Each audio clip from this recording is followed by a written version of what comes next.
all morning long, and now they're about to get a special look inside the historic home, and they're taking you along for the ride. Hey, guys.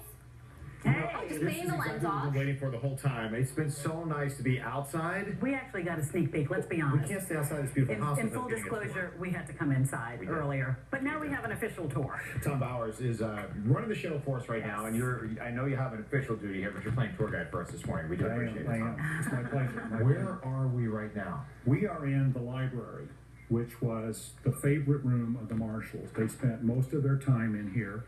You can see all the books on the bookshelf. They belong to the Marshalls.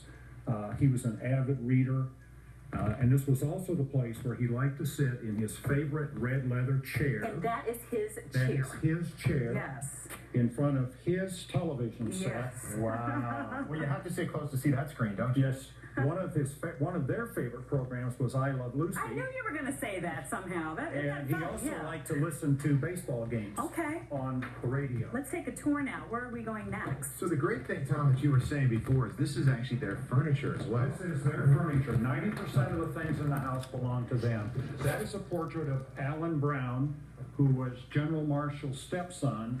He was killed in Italy in World War II in 1944. All right, let's walk through the house. So let's go ahead and lead us here with the camera and tell us what we're seeing as we walk through. We are walking now into the dining room where the Marshalls, George and Catherine Marshall, often ate evening meals. This chair at the end was where General Marshall sat. Catherine, his wife, sat down at the other end of the table. Okay, we know as in modern houses, as we continue to walk, I suppose, that another kitchen is behind that. I suspect what was that, the grandkids perhaps when they came to visit. Right. We do know that President Truman came here one day in 1950 and had lunch with the Marshalls. So he would have sat in this room, and then probably General Marshall and President Truman walked down to the library for a conversation. And even today, you'll still use this for dignitaries. We do. We still have meals in here. We have functions in here. Yes, we do. All right, where are we moving into? We're moving now into the living room, which was somewhat of a formal room for the Marshalls, but there are a lot of interesting things in here. There is a painting there that was done by Madame Chiang Kai-shek and given to the Marshalls as a gift.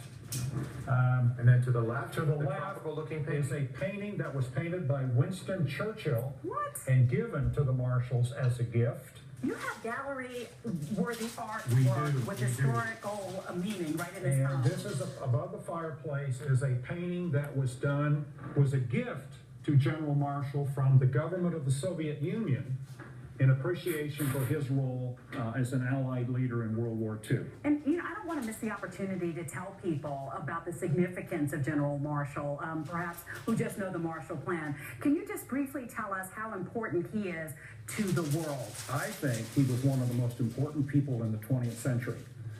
Prior to the Marshall Plan, he was Chief of Staff of the Army from 1939 until 1945. He was Eisenhower's boss. He was MacArthur's boss. After that, he was Special Envoy to China. He was Secretary of State, which is when the Marshall Plan was developed, President of the American Red Cross, and Secretary of Defense. A life of service. A life of service. And you know what is really important today as well? He loved Leesburg, Virginia. He did. Like we're doing today. He loved Leesburg, Virginia. Yes, he did. Right. Tom, you're sitting on a real treasure here. We appreciate the tour, appreciate you giving us a private tour and all our viewers a private tour. What's fascinating is he moved here when he was in his 60s. Yes. And this was the first house that he ever owned. He'd been living in Army housing. Actually moved here from Fort Myer in Arlington out here. So, as you said, imagine trying to furnish the whole place. Right.